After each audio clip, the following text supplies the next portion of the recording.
Bonjour et bienvenue dans À table avec Annabelle.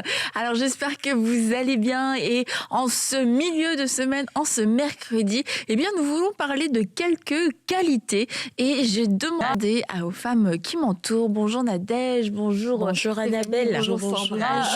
Sandra. Et à moi-même, je nous ai demandé de pouvoir partager sur une qualité. Alors une qualité que nous avons, ou une qualité en développement, ou une qualité que nous aimerions avoir. Et du coup, chacune a choisi une qualité, mais de belles qualités, je pense, qui sont à développer.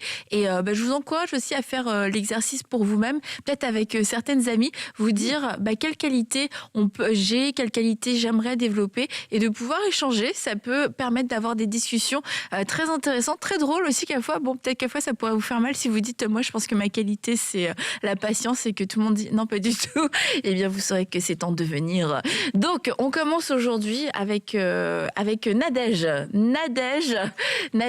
qui a été la dernière à me donner la qualité qu'elle voulait. Elle en a tellement. Ouais, et on a bien rigolé d'ailleurs sur sa qualité. J'ai pas dit que c'est moi qui l'avais. Et tu as choisi une qualité quoi, que t'as ou que t'aimerais avoir? J'ai. Oh, j'assume. Ok, d'accord. J'assume. Donc, quelle est la qualité que tu as choisie, Nadège? L'intégrité. L'intégrité. Oh. D'un autre côté, ça aurait été un petit peu gênant que tu te dises j'aimerais la voir. Oui, c'est ça.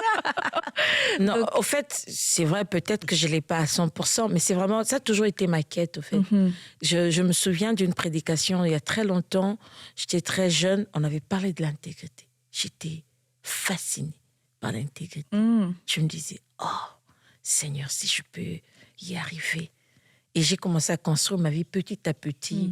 C'est pas l'intégrité, c'est pas Seigneur, donne-moi l'intégrité, ça rentre, non. C'est chaque jour, tu travailles sur toi, tu regardes, tu observes les choses, tu prends des décisions. J'aimerais dorénavant marcher comme ceci, poser tels actes. Et c'est comme ça que j'aime. Et pour toi, du coup, ça se manifeste comment l'intégrité dans une vie? Ça se manifeste par la sincérité. Une personne qui est sincère. Ça se manifeste, sincérité qui dit toujours la vérité. Par exemple, je ne fais pas ma promotion. Mais Pas du tout. Ça aurait pu être l'humilité. Ça doit être ça, mon deuxième point. Il y a de la joie sur ce plateau aujourd'hui. Au fait, je ne me rendais pas compte. Au fait, quand les gens commençaient à me le dire, c'est là que je me suis rendu compte que j'avais cette chose-là, au fait. Quelqu'un m'a dit, il y avait un conflit quelque part et tout ça. J'avais dit à quelqu'un, m'a posé la question, qu'est-ce que tu penses de la personne, qu'est-ce qu'il a fait? Je lui ai dit, moi j'ai dit que j'ai donné ma pensée, je suis partie. Alors, il se disait, est-ce qu'elle saura répéter ça encore là devant quelqu'un d'autre? Maintenant, quand il m'a posé la question, sans que je sache que c'était un test, j'ai répété la même chose, les mêmes mots, et ils étaient choqués. Ils ont dit, ah, tu as répété. Je dis, oh, mais c'était vrai. Je ne sais pas pourquoi j'allais changer de version. C'était ça. Et au fur et à mesure qu'on me disait, telle chose, tu ne changes jamais de version. Je me suis rendu compte que c'était une qualité. Au fait, moi, je ne faisais pas attention. Je me disais, je dis la vérité. Alors, je me disais, même quand quelqu'un fait mal ou même si la personne, elle est mauvaise, si on peut dire, mais cette personne ne m'a rien fait. Ou bien cette personne, dans cette situation, n'avait rien fait. Je ne peux pas dire qu'elle est mauvaise. Elle n'a rien fait en ce moment-là. Au fait, pour moi, c'est dire ce que j'ai vu. Pas inventer ou bien arranger les choses ou bien rajouter. Pour faire bien, quand on parle, on rajoute certaines choses sans qu'on appelle ça péché. Alors, quand on me l'a dit, moi, je ne me rendais pas compte, mais moi-même, je me suis dit, ah, donc c'est une qualité à garder. Au fait, j'ai commencé à garder ça. OK, on rentre sur l'intégrité. Je disais, c'est être sincère. Ça se manifeste par la sincérité. Dire la vérité, même quand on a tort. Et c'est un exercice que j'ai, parenthèse, que je faisais avec les enfants depuis qu'ils sont petits. On dit toujours la vérité. Un enfant de Dieu dit toujours la vérité. Même si je vais te punir, tu dois dire la vérité. Maintenant, c'est devenu comme ça. Et puis, mamie, tu es un enfant de Dieu. dis toujours, là, il a déjà peur, je dis toujours la vérité. Et puis, il me le dit. Je le punis dans la gentillesse, dans l'amour du Seigneur. Elle dit ça avec un petit sourire, Oui, ça fait avec quasiment amour, encore plus peur. je te punis, je te dis, va dans ta chambre. Mais c'est avec... Au fait, on a appris ça aux enfants. Même quand c'est mal, il vaut mieux le dire. Cacher, ce n'est pas bien. Et moi, c'est vraiment une des qualités de l'intégrité, la sincérité, l'honnêteté. C'est une qualité de l'intégrité.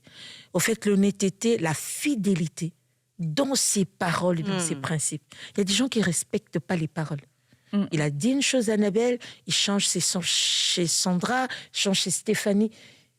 Tu restes là, tu assumes, même quand c'est pas bien, mais tu as assumé. Mais parce que dans ces cas-là, on se dit c'est pas un mensonge, parce que c'est Non, le mensonge le mensonge reste mensonge. L'intégrité, c'est de ce point-là que je trouve très intéressant, c'est de pouvoir avoir le même discours, la même version devant tout le monde. Devant tout le monde, tu peux répondre. On te dit, je cherche pas tu répètes une version normalement où, sans rougir. C'est ça, une version où je me sens un peu mieux et je vais chercher mon intérêt. Si j'ai dit ça là, je vais le dire là, même si ça me fait peut-être un peu moins bien paraître devant les autres. Nadège a dit, vous le savez, hein, mais elle l'a déjà dit dans les émissions, moi en tout cas, je dis la vérité. Et on l'entend dans l'émission. Même si, au fait, mais deux fois, j'ai dit ça pourquoi? Même pour que même quand j'aurai tort après, je préfère le dire. Alors, mon mari joue de ça. Nadège, dis-moi vraiment comment ça s'est passé. Puis je le regarde. Non, Nadège, il sait que quand je vais dire, je dirai exactement. Même si ça me met en tort. Au fait, tu ne peux pas avoir peur d'être en tort. Même si ça me met en tort, je dis ce qui s'est passé. Je dis la vérité. Tu sais pas mentir, en fait. Non, soit je me tais. Oui, j'ai commencé à éviter certains pièges. Soit je me tais. Mais si je dois dire, je dis comment la chose comme elle est. Mais tu vois, des personnes intègres comme ça, c'est bien parce que mon mari, là, il est exactement comme ça. What you see is what you get. Tu sais, ce qu'il dit, il est vrai, c'est vrai, tu connais le camp, c'est exactement.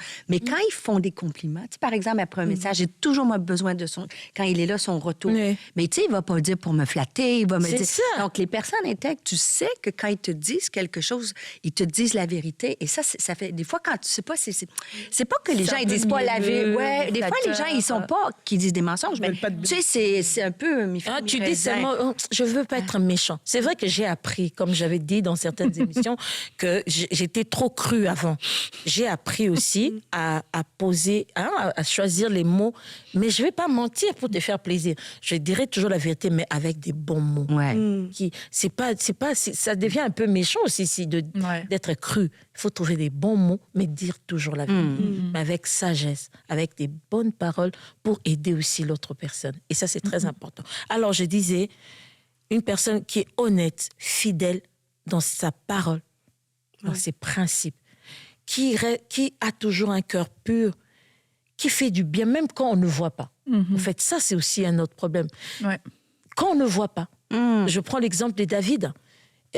Il faisait des choses, il craignait le Seigneur. Il était seul avec ses troupeaux. Il était là vrai. Même par rapport à Saül, David est resté droit sur ses principes. Tout à fait. C'est le oint de l'Éternel. Je ne peux pas porter la main. Personne n'était là. Il pouvait bien tuer. Et puis, il avait des partisans, les gens qui pouvaient dire oui, tu as fait ce qu'il fallait parce que c'est toi que Dieu a oint maintenant pour devenir. Non. Il ne va pas aller en compte de ses principes. Il reste droit. Même quand on ne regarde pas. Surtout l'histoire de regarder. Parce que j'ai l'impression, avec les réseaux sociaux, les photos... T'as raison. Les selfies, tu vois. Encore Nadège. J'ai toujours posé la question aux jeunes, pourquoi vous faites la bouche comme ça? Mais bon, j'ai essayé, ça n'a pas marché. Donc, c'est surtout ça, cette pression. On veut tellement, c'est ça, on veut tellement paraître bien. On veut tellement qu'on nous aime. Ouais. On veut tellement qu'on ne dise pas de mal de nous. Vous savez, ce piège-là, maintenant, va te pousser peut-être à agir... à dire... Un petit peu de compromis, hein? La vérité, parce que sinon, tu vois, sinon, c'est ça qui nous perd. On a besoin de faire des choses bien, de rester sur ses paroles, ses principes, même lorsqu'on ne voit pas, de respecter la parole de l'Éternel, même quand personne n'est là pour me voir, quand je suis seule dans ma chambre, quand je suis avec mon mari, qu'il n'y a pas de caméras, qu'il n'y a pas de photos, est-ce que nous vivons la crainte de Dieu? Est-ce que nous vivons l'amour quand on est seul? Même quand je suis avec mes enfants, est-ce que mes enfants me trouvent en train de dire du mal des gens au téléphone, en longueur de journée, parler en mal des autres? C'est ça, au fait.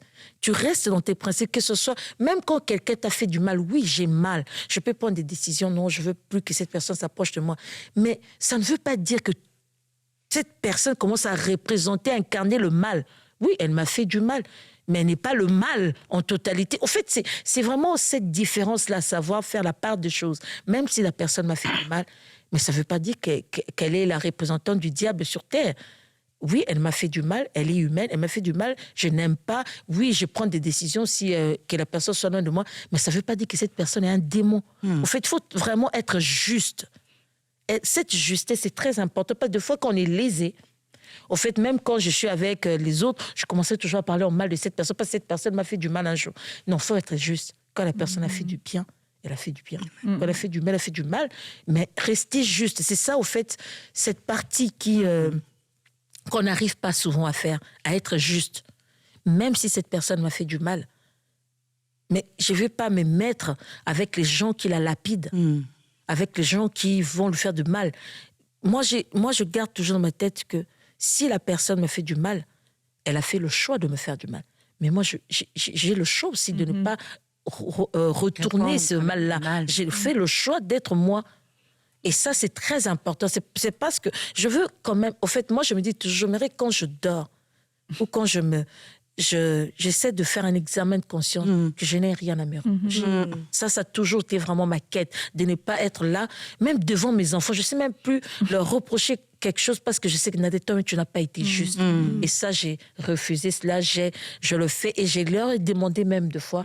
J'ai dit souvent, quand vous voyez faire quelque chose qui va à l'encontre de ce que je vous avais dit, en principe, dites-le moi. Parce qu'on a toujours besoin de gens autour de nous pour nous rappeler à rester sur le droit chemin. Et vraiment, pour moi, l'intégrité a toujours été quelque chose, pour moi, c'est tellement quelque chose de beau. Parce qu'on respecte la parole du Seigneur, même quand on ne veut pas, même quand on ne le désire pas, même quand on pleure, on respecte, on obéit et on respecte la parole du Seigneur. Et tu vois que l'intégrité, c'est vraiment quelque chose qui tient au cœur de Dieu. Oui. Quand tu lis surtout les proverbes, l'homme intègre, c'est l'homme sage, mais c'est l'homme qui a un bon cœur. Et c'est celui qui ne chancelle pas, c'est celui qui ne redoute pas les mauvaises nouvelles parce que sa conscience ne lui reproche pas, parce qu'il n'a pas un pied dans les ténèbres, parce qu'il n'est pas en train de vivre une double vie. Donc, il n'y a pas quelque chose qui peut revenir vers lui parce qu'au final, si tu as menti, si tu as trompé, si tu as été t'es dans le compromis, à un moment donné, ça te revient. Voilà. Aussi. Ça te revient.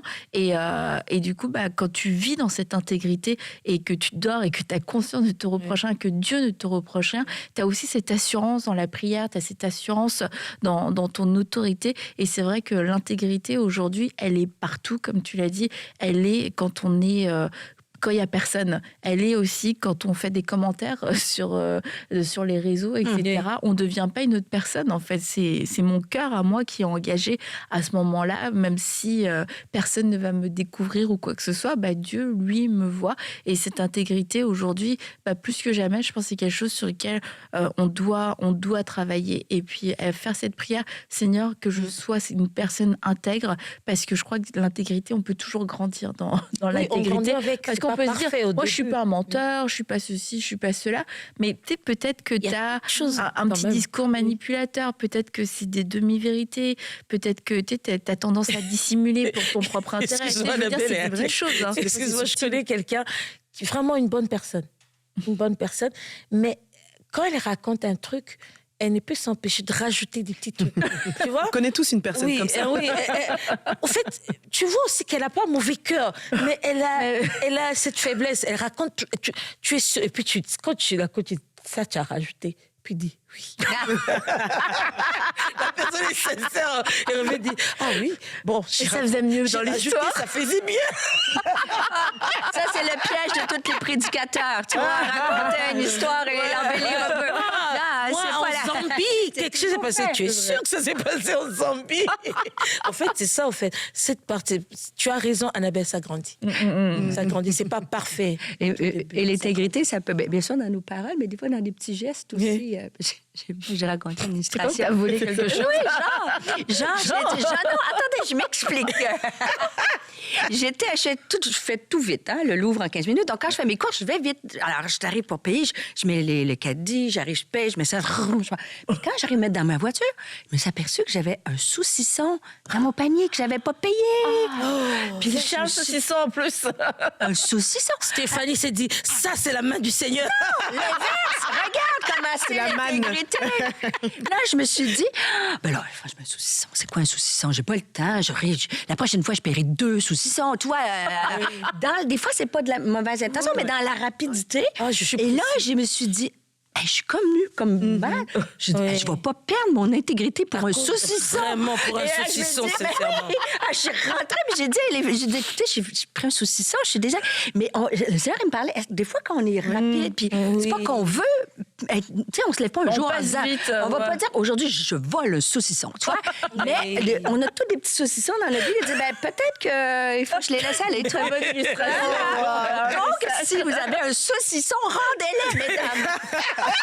Tu vas faire un appel et tu vas voir les saucissons qui sont des Ramenez ça à la caisse. Ah, mais le saucisson peut prendre toutes sortes de formes. Voilà. Bon, Stéphanie, on va avec toi. Ouais, ben moi, Elle, Stéphanie, elle s'est choisie une qualité qui regroupe 20 qualités. Ah, ben oui, hein. On n'était pas du tout contente qu'elle a pris ça. Bon, mais je vais vous partager un de mes passages favoris. OK. Bon, il y a de la... Mais c'est... Bon, alors, moi, ma qualité que je trouve, on l'a parfois, des fois on la perd, c'est la résilience. Oui, je sais pas. Mais la résilience, définis ce que c'est. En fait, la résilience, c'est un concept qui est en psychologie développé par Boris Cyrulnik. Et là, on peut faire... Oui, carrément. Mais quand tu regardes la Bible, vous êtes carrément... Non, mais... Sandra, laissez Stéphanie parler. Hein? En fait, la résilience, on la trouve d'un couvert à l'autre de la Bible dans les plus grands héros de la foi. La résilience, souvent, on va utiliser les fables de La Fontaine pour faire des illustrations. Ben, la fable du chêne et du roseau. Tu vois, quand il y a un vent léger, le chêne, on pense toujours au chêne qui reste fort. Puis quand le roseau, lui, il va plier, il va se relever. Et quand le vent souffle beaucoup, le chêne va casser et le roseau va aussi se plier et se relever. Et c'est pour ça que l'illustration du roseau représente la résilience, parce que pour moi, la résilience, c'est encore plus important que... pas important, que je cherche à le développer, plus que la persévérance. Parce que la persévérance, c'est je m'accroche, je tiens bon. La résilience, il y a une notion, je suis courbée, mais je vais me redresser et je vais aller rechercher ce qui m'est enlevé. Et ça, on retrouve ça tout à fait par hasard dans la parole de Dieu, n'est-ce pas? Et dans la vie de David, et David, l'homme selon le cœur de Dieu, bien, quand il arrive à Tiglath, si vous, dans 1 Samuel 30, si vous aimez, en tout cas, ce texte-là, est un de mes favoris, bien sûr, mais il m'a parlé cette année, parce que quand la Bible est tellement vraie, puis quand il arrive à Tiglath, vous connaissez l'histoire, il fait ce qu'il a à faire, il va combattre, il a déjà été loin. Mais là, le contexte. Ben, le Tiglath, c'est en fait, ils sont David et les gens qui le suivaient habitent dans une ville avec leurs femmes, leurs enfants, et pendant que eux vont combattre l'ennemi, ils vont se faire attaquer littéralement, et là, l'ennemi va venir voler, ils vont prendre les femmes, ils vont brûler les femmes, les enfants, ils vont brûler le village au complet. Mais ils ne brûlent pas les femmes et les enfants. Non, ils enlèvent. Ils vont kidnapper, si vous voulez, les femmes et les enfants et emmener les butins. Tout est pillé et la ville est brûlée. Et quand on lit le texte, bien sûr, quand David arrive, lui, il a juste fait ce qu'il devait faire. Il avait déjà été loin, il y a une destinée, il y a tout ça. Et malgré ça, il arrive dans sa ville et tout est saccagé. Et je me disais, combien de fois dans notre vie de femme, on fait ce qu'on a à faire et on peut arriver des tempêtes, des défis, puis tout est brûlé. Ton mariage, il arrive des situations. Et j'aime le texte particulièrement parce que ça représente la résilience. La première étape, c'est que quand il va voir ça, bien, imaginez toutes ces... Il ne sait pas, lui, que les femmes n'ont pas été tuées, que les enfants n'ont pas été tués. Il sait qu'ils ne sont pas là. Donc, ils vont se mettre à pleurer. Puis la Bible dit qu'il a pleuré, c'est dans le texte, jusqu'à temps qu'il n'y ait plus de force. Et moi, je trouve ça important. Dans la résilience, il y a des phases, des étapes pour y arriver.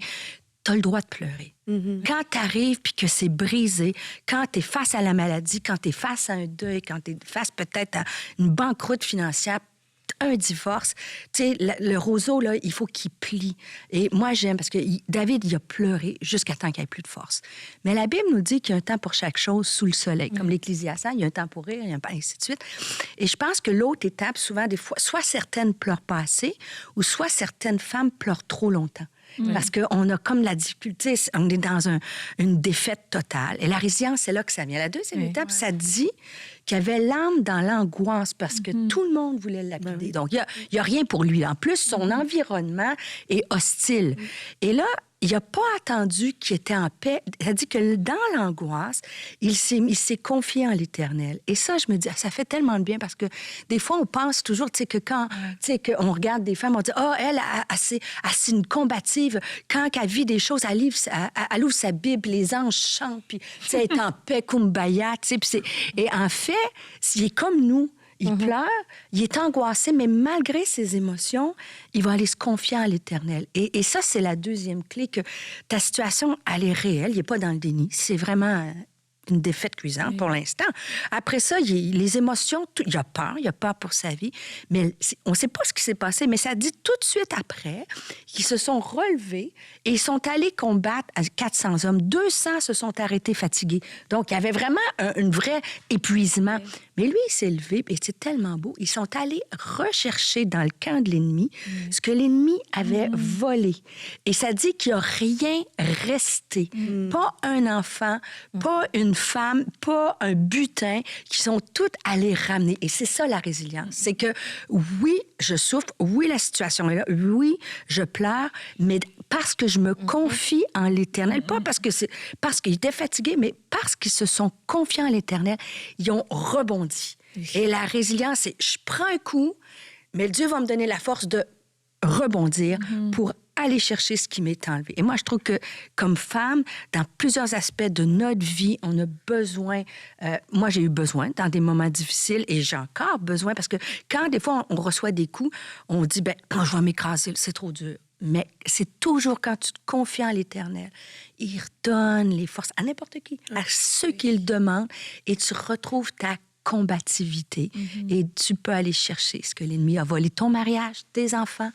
Mais je trouve ça important, le côté victoire dans la résilience, parce que quelquefois, dans la résilience, on voit juste le côté du roseau qui se courbe, comme ça, je casse pas. Mais je reste courbée et c'est comme je supporte.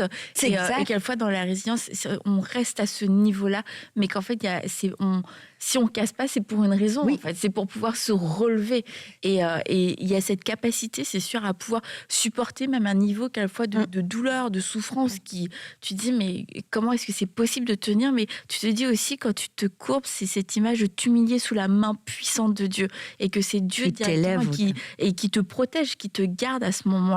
Mais il y a un moment donné, il t'élève au temps convenable et que c'est important de vivre toutes ces étapes. Oui, à un moment, je me courbe, mais je suis sous la main puissante de Dieu. Mais quand la main puissante de Dieu décide, OK, mais là, on repart, c'est de le laisser faire aussi. Ça, c'est le chemin complet de la résilience. Et souvent, quand tu regardes au niveau séculier des livres, il y a plein de livres en psychologie sur la résilience.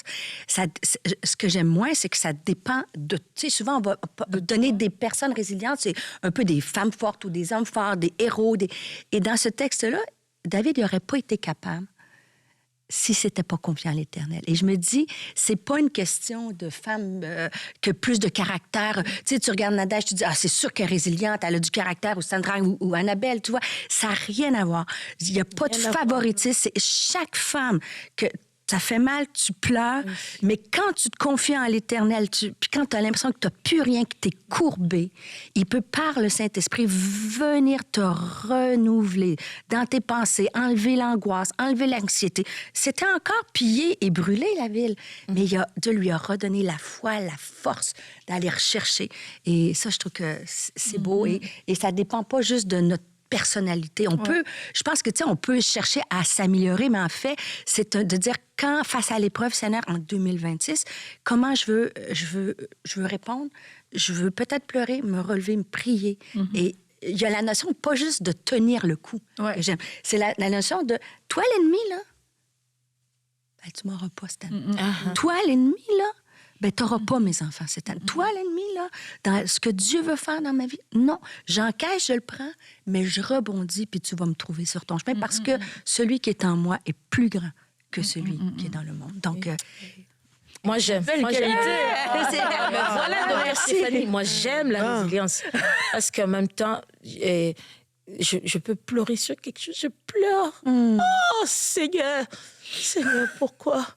Seigneur. Elle nous amène dans ses Quand pleurs. quand je pleure, non, j'aime me regarder en ce moment-là. Quand je finis, moi-même, je me dis, maintenant, tu fais quoi? Nadège, on fait quoi maintenant? Mais toi, t'es un vrai spectacle. Oui, Ça, c'est vrai. dans ta vie. Moi, j'imagine trop. Elle est tellement Assister à tes moments de prière parce que je sais que je fais dans mes prières. Mon mari n'aime plus assister. Il avait assisté une fois. Il est sorti de la chambre et dit non, plus jamais. En fait, quand je finis de pleurer, j'ai mal avec toute la depuis quand je finis, j'ai dit oh, Nadège, on fait quoi maintenant? Parce que je me dis, après Absolument. avoir pleuré, répandu toute cette amertume, cette douleur, je dois faire quelque chose. Je ne peux pas rester là pour me dire, OK, on reste là. Non. Après, parce que là, c'était mon cœur qui est dans l'angoisse, qui est... Quand j'ai fini, je fais quoi maintenant? Ça m'a toujours aidé. En tout cas, cette résilience a toujours fait que le diable n'ait pas les déçus sur moi. Parce que je me disais, oui, tu m'as touché. Oui, ça m'a fait mal. Mais je dois faire quelque chose. Et ça m'a toujours redonné encore beaucoup plus de foi.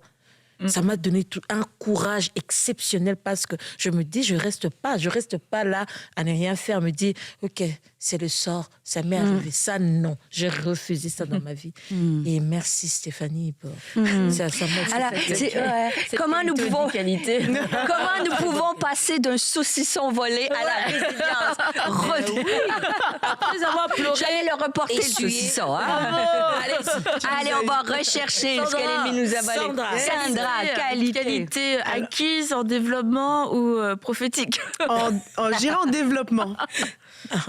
Mieux qu'avant. Ok. plus qu'hier, mais moins que encore- demain. Exactement. hier. Il y a encore du travail, mais je pense qu'on a quand même Oui. parcouru un certain chemin. Le C'est la vol. maîtrise de soi. Ouais, la maîtrise de soi. Moi, C'est pour ça qu'on a mis juste une petite... C'est pour ça qu'on a mis juste une carafe d'eau puis qu'on n'a pas vu. C'est pour ça qu'on m'a pas mis de chocolat cette fois-ci. Mais la maîtrise de soi, en fait, tu sais, tout simplement, c'est apprendre à se gérer soi-même. Mais tu sais, c'est des fois, mais qu'est-ce que ça veut dire réellement? Ben, c'est de choisir ses réactions ou tu sais, d'apprendre à se gérer au lieu de laisser ses émotions parler, ses impulsions parler, ses désirs aussi parfois parler. On a absolument envie, puis d'un coup, on va aller, on va s'obstiner ou en tout cas, on va aller chercher de l'acquérir. Et la maîtrise de soi, moi personnellement, en étant une personne qui a des émotions assez extraverties. Ah oui! C'est pour ça que je dis que c'est quelque chose que j'ai développé parce que ça m'a beaucoup joué des tours avant. Je suis quelqu'un qui, tu sais, j'ai des objectifs, j'avance, je suis déterminée dans ma vie, je regarde vers mes objectifs et des fois ça peut être violent pour les gens qui sont autour de moi parce que si je me sens freinée des fois ou si j'ai l'impression qu'on n'avance pas au même rythme, bah, dans ces moments-là, je réagis. Une maîtrise de soi un peu faible. Et justement, parce que j'ai fait face à ce genre de choses, que j'ai déjà eu des conflits avec des personnes, ça m'a demandé de travailler. Puis j'ai vraiment vu Dieu travailler, briser ça pour aujourd'hui m'apprendre à être beaucoup plus maîtrisée. Et c'est pour ça que je trouvais que c'était pour moi une qualité intéressante. Et en plus, qu'on retrouve bien sûr, encore une fois, dans la parole, dans Galates chapitre 5, qui est un fruit de l'esprit, et qui est un fruit de l'esprit, en fait, qui se développe, mais qui ne peut pas se développer comme son nom l'indique, sans la dépendance au Saint-Esprit. Je pense que chacun d'entre nous, et je dis extraverti, mais je pense que chacun d'entre nous, on a humainement parlant, en fait, on est tendance à avoir ses impulsivités et à vivre sous ses émotions. Je pense qu'on a tous tendance justement à réagir et à devoir apprendre à se maîtriser parfois, devoir apprendre à demander au Saint-Esprit à venir en fait gérer nos émotions. Puis j'aimais cette phrase qui dit la maîtrise de soi, c'est laisser le Saint-Esprit conduire là où la chair voudrait réagir. Et en fait, que ce soit dans nos relations, dans le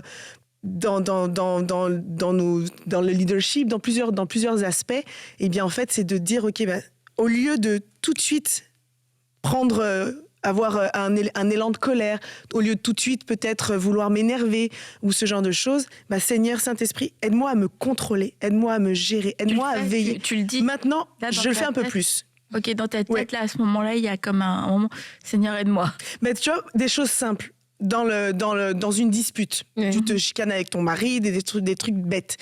Bah, dans ces moments-là, c'est Seigneur, aide-moi à contrôler mes mots. Aide-moi à ne pas dire le mot de trop, ou tu sais, à bien m'exprimer pour qu'il puisse comprendre, recevoir le message, mais pas dire la chose qui finalement va le faire partir encore plus au quart des tours. Puis on va se disputer pendant 10 minutes à rien dire, à pas se comprendre, au lieu de finalement en fait être plutôt celle qui va apaiser. On dire ok, on va se Avant, calmer. Maintenant, aujourd'hui, tu peux être celle qui apaise, Ouais. mais avant, tu aurais été celle qui. Avant, enflamme, tout de suite, disait le celle qui. feu. Moi, Ah ouais. j'étais l'huile sur le feu. Ok. Avant, c'était exactement ça. En fait, si tu me parles mal, je pars au quart de tour, et puis là, je te bombarde. Et sans désir d'apaiser le truc, parce Non. que c'était quand En fait, il faut que je crie plus fort. Il faut que je parle plus fort que la manière dont tu m'as parlé. Et vraiment, et je le remarque vraiment, maintenant, c'est plutôt OK. Parce que comme je sais que quand on lève le ton, ça m'énerve, on va juste baisser le ton. On va se parler doucement, mais on va se parler clairement. Et je dis que c'est en développement, parce que c'est pas toujours facile à faire. Il y a des fois, tu es plus sensible que d'autres.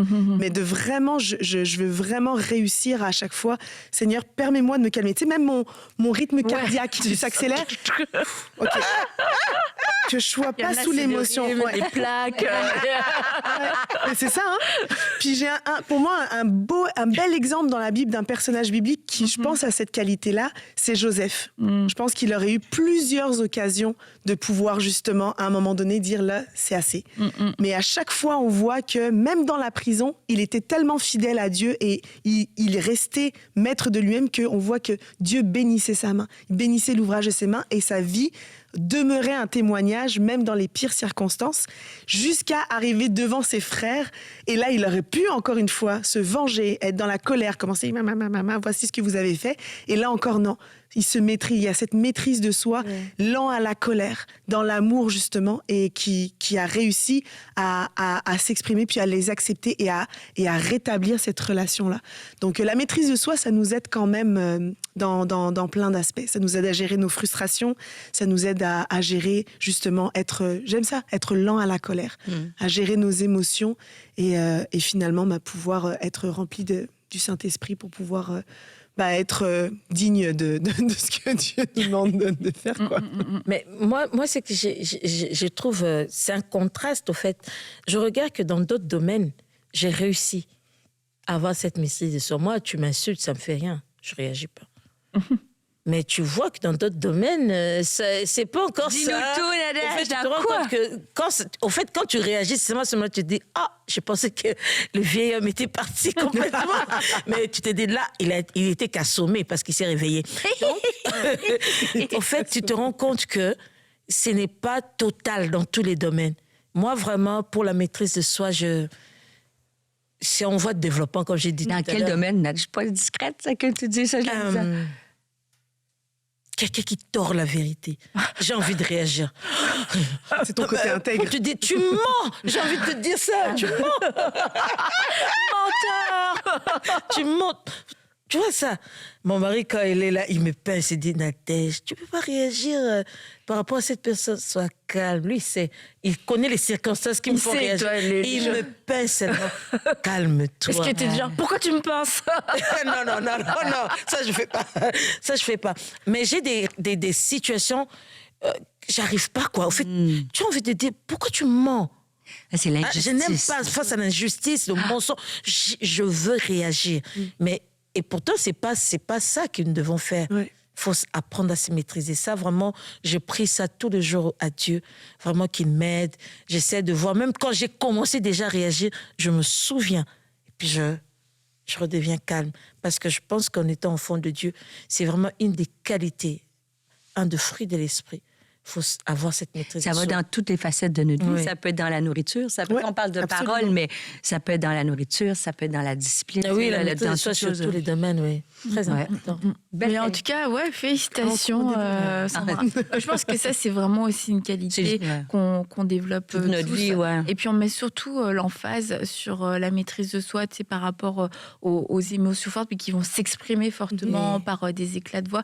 Mais qu'à la fois, on a besoin aussi de faire preuve de maîtrise de soi pour sortir du mutisme, sortir de la passivité, sortir de choses qui pourraient sembler pas problématiques, mais qu'en fait, c'est un manque de maîtrise de soi dans certaines situations parce que ton émotion première te pousse, ton impulsion, c'est de te renfermer. Alors que à ce moment-là, la solution serait que tu puisses parler, que tu puisses dire ce que tu penses, puisses exprimer quelque chose. Donc aussi de faire attention, la maîtrise de soi, c'est pas juste se taire, c'est en fait de pas succomber et de pas c'est ça, de pas céder à la chair. Et quand la chair veut nous faire taire ou quand la chair veut nous exprimer alors que c'est pas sage, de se dire mais en fait là je suis pas conduit par l'esprit. Donc c'est dans les deux cas, mais en tout cas oui, c'est une très belle qualité. Puis oui, important à dire, c'est que ça se retrouve dans plein de choses. Ça peut être la nourriture, et ça va être tout ce qui concerne même les addictions. Oui, Quand on les parle des addictions, ça a été les jeux vidéo, la nourriture, pornographie, l'alcool, la pornographie, tout. C'est en fait, il y a vraiment cette notion de maîtrise de moi-même. Et il y avait dans les finances, les sacs, tu vois, toi, tu as fait preuve de maîtrise de toi-même. Bravo. C'est beau. On sent que Maîtrise-toi, Annabelle. Bravo. Annabelle, on veut savoir la tienne, ta qualité, Alors, Annabelle. j'ai Dis-nous choisi, tout. moi, l'audace. Audace. Mais c'est en devenir, d'accord. J'aspire à la prophétie et à l'audace. Parce que je trouve que c'est une belle qualité aussi d'être audacieuse, pas effrontée, mais audacieuse et d'oser, en fait, oser prendre des pas de foi, oser manifester un don spirituel, oser parler de Jésus, des choses comme ça, parce que c'est quand tu oses que tu vois Dieu se manifester. Quand Pierre, il ose marcher sur l'eau, c'est là où il vit un miracle. Et qu'à la fois, tu as envie de vivre des choses extraordinaires dans ta vie, mais tu oses rien du tout. Donc, il se passe rien du tout. Et je me dis, j'ai envie d'être plus audacieuse. Et tu vois, je parlais avec mon cher ami Stéphane Caddy aujourd'hui, et il me dit, tu vois, Annabelle, grâce à mon audace et à la grâce de Dieu, eh bien, là, j'ai pu avoir accès à telle chose, j'ai pu faire telle et telle chose. Et je me dis, c'est vrai qu'à la fois, dans l'audace, c'est quand tu manques d'audace, tu te prives de plein de choses, tu te limites, tu t'interdis des choses, parce que c'est comme, oh non, je sais pas, j'ose pas. Et puis, tu vois des gens autour de toi, ils osent. Et T'as raison. Quand ils osent. Ils osent demander. Ouais. Et tu sais, même ils osent dans leur prière être audacieux. Et ils osent dans leur adoration, dans tout, tu vois. Et tu te dis, mais ouais, quelquefois, c'est vrai qu'ils vont, s'ils se plantent, ils se plantent. Mais quand ils réussissent, et ils font des pas de géant. Et je me dis, ça vaut la peine de pouvoir être audacieux. Et tu vois, il y a une prière, une demande de prière que Paul fait dans Éphésiens 6 au verset 19, « Priez pour moi, afin que lorsque j'ouvre la bouche, la parole me soit donnée pour faire connaître avec assurance le mystère de l'Évangile. C'est pour lui que je suis ambassadeur dans les chaînes. Priez pour que j'en parle avec assurance comme je dois le faire. » Et je me dis, de tous les sujets de prière qu'il pouvait demander à ce moment-là de sa vie, il a demandé à ce qu'on puisse prier pour lui, pour qu'il puisse parler avec assurance. Et le fait de parler avec assurance, je crois aussi que ça va libérer beaucoup de l'action de Dieu. Puis je pense notamment au fait de témoigner, en fait. Je me dis, il y a des gens, ils témoignent plus facilement que d'autres. Tu vois, moi, je trouve ça difficile d'aller vers quelqu'un dans la rue que tu connais pas, dire est-ce que tu sais que Jésus t'aime, etc. C'est bon. Mais ça, c'est un exemple d'évangélisation. Mais il y a de l'évangélisation quand tu vas commencer à côtoyer quelqu'un, même pas longtemps, un coiffeur, une esthéticienne, je sais pas quoi. Mais tu vois, moi, il faut que je me parle à chaque fois. Il faut que je me dise, il faudrait que je dise à quelqu'un, prie pour moi, il faut que je parle avec assurance. Mais tu vois, dernièrement, je suis allée dans un endroit il y a une fille, elle présentait quelque chose, et puis en fait, je voulais vraiment lui dire quelque chose. C'est comme, tu sais, je savais quoi lui dire en plus, mais je me dis, mais là, tu sais, c'est comme Dieu te donne la provision, et puis elle est là, il y a toi. Qu'est-ce qui manque? Il manque un peu d'audace. Donc, j'ai pris mon courage à deux mains cette fois-ci et j'ai dit mon truc. Et puis elle dit ah ouais, tu sais, puis je veux dire, elle était ouverte et tout ça. On n'a pas parlé pendant 3 heures, mais je me suis dit en fait, je serais rentrée chez moi, j'aurais été hyper déçue de pas l'avoir dit. Et c'est pour ça que je veux nous encourager à être audacieuses dans ce que Dieu nous demande et puis dans ces occasions de pouvoir témoigner, particulièrement au niveau du témoignage, parce que je crois que souvent, Dieu veut nous utiliser pour toucher le cœur des gens. On ne sera peut-être pas la personne qui va récolter tout de suite, mais on sera une semence et peut-être la deuxième, la troisième, jusqu'à ce que la personne ait une révélation de Jésus-Christ. Et je trouve, en tout cas, pour moi, je prie d'être plus audacieuse et d'oser prendre ses pas, de dire, OK, go, je fais, je dis, quelquefois juste la petite phrase que Dieu m'a donnée. Mais oser dans nos prières, j'aime ça. Ouais. Quand tu as dit ça, oser, des fois, on n'ose pas demander quelque chose d'inattendu. Ou, tu sais, on a des prières, mais je me dis, plus on est audacieuse dans nos prières. Oui. Bah oui, on n'a rien à perdre en fait. En fait, on a un Dieu qui est sans limite. Pourquoi pas? Pourquoi limiter Dieu? Moi, j'ai C'est besoin vrai, d'audace. audacieux dans l'évangélisation. Beaucoup plus. J'ai fait l'expérience que je n'ai pas vraiment dans d'autres domaines, surtout dans le domaine de nouveaux projets et tout ça. J'ai comme une peur d'en faire trop. Une peur, quand j'essaie de faire une étude sur la chose, je ne vois que plus c'est qu'il ne va pas aller que c'est qu'il va. Tu vois un peu, j'ai vraiment besoin d'audace aussi. Je pense que je n'en ai pas beaucoup. Dans certains domaines, oui, ça marche, je n'hésite pas, mais je trouve que dans certains domaines, je n'en ai pas. Alors, du on tout. va grandir ensemble dans l'audace. Oui, soyons Nadège. Merci, j'en ai Et besoin. on va se retrouver vendredi. Vendredi, on va parler des pensées, comment vaincre notre système de pensée quelquefois qui nous fait défaut. Et je ne sais pas si ça vous arrive à nous toutes, je pense que ça nous est arrivé une ou deux fois. Et on va se retrouver donc vendredi. Bye bye.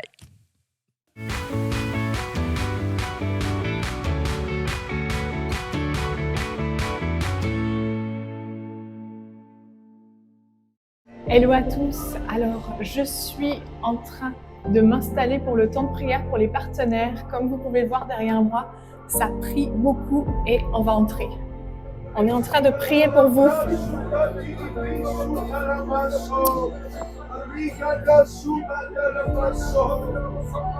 Seigneur, merci pour ton action,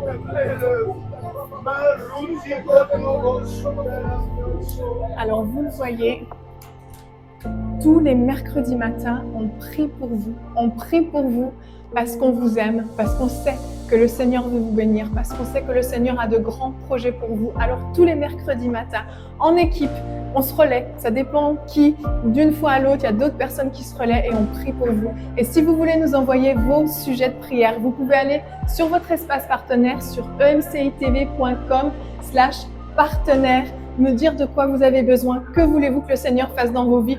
Et nous, on va prier pour vous. On vous aime, on est reconnaissant. Merci pour votre soutien. Que Dieu vous bénisse. Un grand merci à tous nos partenaires qui donnent pour voir des vies transformées partout dans la francophonie.